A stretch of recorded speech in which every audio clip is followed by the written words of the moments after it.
বিএনপির নেতা ইশরাক খালেদা জিয়াকে কি অপমান করলো, অথবা থামিয়ে দিন, চোখ বন্ধ করুন, একবার ভাবুন। ইশরাক খালেদা জিয়ার নির্দেশ অমান্য করছে, ওয়াকারের নির্দেশে আন্দোলন করছে, ডক্টর ইউনূসকে একটি ধারাবাহিক থ্রেট দিয়ে যাচ্ছে। খালেদা জিয়ার কোনো নির্দেশ আর বিএনপিতে কার্যকর হবে না। একটা পর্যায়ে যাবার পর তারেক রহমানেরও কোনো পাত্তা থাকবে না। স্ট্যান্ডিং কমিটির সদস্যরা তারেক রহমানকে অবাঞ্ছিত ঘোষণা করে দিয়েছে, তারেক রহমানের প্রাথমিক সদস্যপদ বাতিল করে দিয়েছে। এই জিনিসটি একবার ভেবে দেখেছেন? এটা কি সম্ভব না? ধরেন আমির খসরু মাহমুদ চৌধুরী ভারতপন্থী, মির্জা ফখরুল ভারতপন্থী, মির্জা আব্বাস তার ব্যাংক বাড়ি গাড়ির সম্পদ রক্ষার জন্য ভারতপন্থী হয়ে গেল, সেনাবাহিনীর সাথে আঁতাত করে ফেলল। ডক্টর খন্দকার মোশাররফ হোসেন উত্তরাধিকার তার সন্তান ছেলে মেয়েদের নিরাপত্তার জন্য সেনাবাহিনীর সাথে আঁতাত করে ফেলল। ডক্টর মঈন দাঁড়িওয়ালা, চুল বড়ওয়ালা ডক্টর মঈন খান সেনাবাহিনীর সাথে আঁতাত করে ফেললো, ভারতের সাথে আঁতাত করে ফেললো। সবাই মিলে স্ট্যান্ডিং কমিটিতে সিদ্ধান্ত হলো, আমরা আর খালেদা জিয়ার কোনো নির্দেশ মানব না, আমরা তারেক রহমানের কোনো উপদেশ শুনব না। বিএনপির নেতা ইশরাক খালেদা জিয়াকে কি অপমান করলো, নাকি অপমান করেই চলেছে? এটার প্রমাণ হলো খালেদা জিয়া কিছুদিন আগে স্পষ্টভাবে বলে দিয়েছেন, ইউনূসের বিরুদ্ধে, ডক্টর ইউনূস সরকারের বিরুদ্ধে রাজপথে কোনো আন্দোলন নয়, কোনো কিছুর প্রয়োজন হলে একসাথে বসে আলোচনার মাধ্যমে চেয়ে নিতে হবে। কোনো ভিক্ষা দরকার হলে, ইউনূসের কাছে কোনো কিছু দরকার হলে তা আলোচনার মাধ্যমে চেয়ে নিতে হবে, কোনো সুবিধার প্রয়োজন হলে চেয়ে নিতে হবে। ইশরাক কিন্তু তা না করে রাজপথে আন্দোলন চালিয়ে যাচ্ছেন, অর্থাৎ খালেদা জিয়া প্রথম অপমানিত হচ্ছেন মেয়র ইশরাকের কাছেই। ব্যাপারটা কি আপনারা একমত কিনা? খালেদা জিয়ার মতামতকে উপেক্ষা করে ইশরাক কিন্তু এখনও আন্দোলন চালিয়ে যাচ্ছে। ইশরাকের বাপের অতীতের দিকে যেতে মন চায়, তার বাবা খালেদা জিয়ার সাথে কি কি ভিট্রে কাজ করেছেন, কিন্তু লোকটি এখন পৃথিবীতে নেই, মজলুম হয়ে মৃত্যুবরণ করেছে। এ কারণে আসলে বলতে চাই না। একটি তথ্য দিয়ে রাখি, সাদেক হোসেন খোকা শেখ মুজিবুর রহমানের এপিএস ছিলেন, এপিএস, এবং হেফাজতের আন্দোলনের সময় সাদেক হোসেন খোকার মাধ্যমে খালেদা জিয়া নির্দেশ দিয়েছিলেন আলেম ওলামাদের পক্ষে থাকার জন্য, সারা রাত সেখানে অবস্থান করার জন্য। তারা সেই আদেশ না মেনে মির্জা ফখরুল, মওদুদ, ব্যারিস্টার মওদুদ, মির্জা আব্বাস কয়েকজন নেতার নির্দেশে খালেদা জিয়ার সেই নির্দেশটিকে অমান্য করা হয়েছিল। এইটুকু বলে রাখলাম। এই যে ইশরাক হোসেন সম্ভাবনাময় এক রাজনৈতিক নেতা, তাদের অতীত, তার বাবার অতীত সব কিছুই তিনি আন্দোলনের মাধ্যমে ভুলিয়ে দিয়েছিলেন। আসলে ইশরাক হোসেন কোনো আন্দোলন করেনি, এটা ছিল তার টিকে থাকার লড়াই।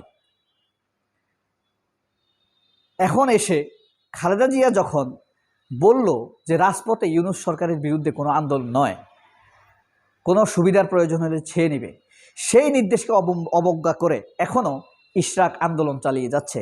অর্থাৎ এই আন্দোলন একমাত্র দুটি কারণে হতে পারে, হয় তারেক রহমানের নির্দেশ রয়েছে, নয়তোবা ওয়াকারের নির্দেশ রয়েছে, ইঙ্গিত রয়েছে এখানে।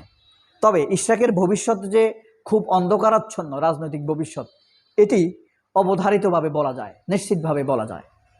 কারণ সে ইতিমধ্যে যে ঘৃণার, তার প্রতি মানুষের মনে যে ঘৃণার তীর রোপিত করেছে, সেই তীর কখনো না কখনো ভোট হয়ে ফিরে আসবে তার দিকে।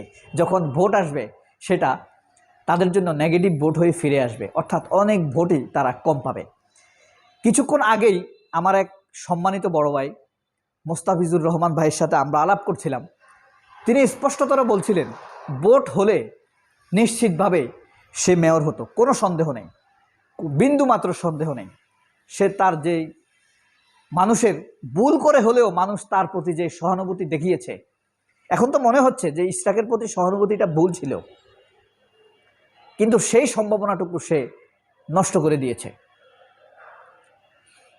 এখন কথা হলো, কিভাবে আমরা বুঝতে পারবো এই ইশরাক কার ইশারায় আন্দোলনটি করছে? ধরেন আপনি যদি মনেই আসতে পারে যে তারেক রহমানের ইঙ্গিতে ইশারায় ইশরাক এই আন্দোলন করছে। তারেক রহমান হয়তো ডবল গেম খেলেছে। একদিকে ডক্টর ইউনূসের সাথে সাক্ষাৎ করেছে, বেগম খালেদা জিয়ার নির্দেশ মেনে তিনি ডক্টর ইউনূস সরকারের বিরুদ্ধে আন্দোলনে যাবেন না। তাহলে কি আমরা ধরে নিব যে তারেক রহমানের নির্দেশ না মেনেই খালেদা জিয়ার অন্তিম সময়ের এই নির্দেশকে উপেক্ষা করেই ইশরাক আন্দোলন চালিয়ে যাচ্ছে? আমরা প্রথম পয়েন্টের নোক্তা দিয়ে ধরে নিলাম ইশরাক খালেদা জিয়ার বিপক্ষে, খালেদা জিয়াকে অপমান করে তার এই আন্দোলন চালাচ্ছে। যদি এইটা আমরা ধরে নিই, তাহলে ধরে নিতে হবে তারেক রহমানও খালেদা জিয়াকে অপমান করছে। তারেক রহমান লন্ডনে ডক্টর ইউনূসের সাথে যে সাক্ষাৎটি করেছেন সেটা ছিল আইওয়াশ। তারেক রহমান এবং ইশরাকের মাধ্যমেই খালেদা জিয়াকে অপমান এবং উপেক্ষা করা শুরু। এটা কি বলা যায় না? নিশ্চিতভাবে বলা যায়। আবার ধরে নিলাম না, তারেক রহমানের নির্দেশ নয়, খালেদা জিয়ার নির্দেশকে অপমান করছে না, ওয়াকারুজ্জামানের নির্দেশেই অথবা সেনাবাহিনীর অথবা কল্পিত কোনো শত্রু, অজানা কোনো শত্রু ডিজিএফআই এনএসআই এর নির্দেশে ইশরাক এই আন্দোলন চালিয়ে যাচ্ছে। আবার এটাও তো হতে পারে ওয়াকারুজ্জামানের সাথে তারেক রহমানের এক ধরনের গোপন আঁতাত হয়েছে, যেই আঁতাত মইনিউর সাথে শেখ হাসিনার হয়েছিল। মইনিউ আমলের সময় ফখরুদ্দিনের সাথে শেখ হাসিনার ভারতের একটি সিন্ডিকেট তৈরি হয়েছিল। এখনও তো এমন হতে পারে যে তারেক রহমানের সাথে ওয়াকারের সাথে একটি গোপন আঁতাত হয়েছে। সেই আঁতাতের শক্তি এতই বেশি, খালেদা জিয়ার নির্দেশকে অমান্য করতে পারছে তারা, খালেদা জিয়ারকে অপমানের পর্যায়ে নিয়ে যেতে পারছে তারা। ভিডিওটি বন্ধ করুন, পজ করুন, অথবা থামিয়ে দিন, চোখ বন্ধ করুন, একবার ভাবুন। ইশরাক খালেদা জিয়ার নির্দেশ অমান্য করছে, ওয়াকারের নির্দেশে আন্দোলন করছে, ডক্টর ইউনূসকে একটি ধারাবাহিক থ্রেট দিয়ে যাচ্ছে। খালেদা জিয়ার কোনো নির্দেশ আর বিএনপিতে কার্যকর হবে না। একটা পর্যায়ে যাবার পর তারেক রহমানেরও কোনো পাত্তা থাকবে না। স্ট্যান্ডিং কমিটির সদস্যরা তারেক রহমানকে অবাঞ্ছিত ঘোষণা করে দিয়েছে, তারেক রহমানের প্রাথমিক সদস্যপদ বাতিল করে দিয়েছে। এই জিনিসটি একবার ভেবে দেখেছেন? এটা কি সম্ভব না? ধরেন আমির খসরু মাহমুদ চৌধুরী ভারতপন্থী, মির্জা ফখরুল ভারতপন্থী, মির্জা আব্বাস তার ব্যাংক বাড়ি গাড়ির সম্পদ রক্ষার জন্য ভারতপন্থী হয়ে গেল, সেনাবাহিনীর সাথে আঁতাত করে ফেলল। ডক্টর খন্দকার মোশাররফ হোসেন উত্তরাধিকার তার সন্তান ছেলে মেয়েদের নিরাপত্তার জন্য সেনাবাহিনীর সাথে আঁতাত করে ফেলল। ডক্টর মঈন দাঁড়িওয়ালা, চুল বড়ওয়ালা ডক্টর মঈন খান সেনাবাহিনীর সাথে আঁতাত করে ফেলল, ভারতের সাথে আঁতাত করে ফেলল। সবাই মিলে স্ট্যান্ডিং কমিটিতে সিদ্ধান্ত হলো আমরা আর খালেদা জিয়ার কোনো নির্দেশ মানব না, আমরা তারেক রহমানের কোনো উপদেশ শুনব না। তাহলে পরিস্থিতিটা কি দাঁড়াবে?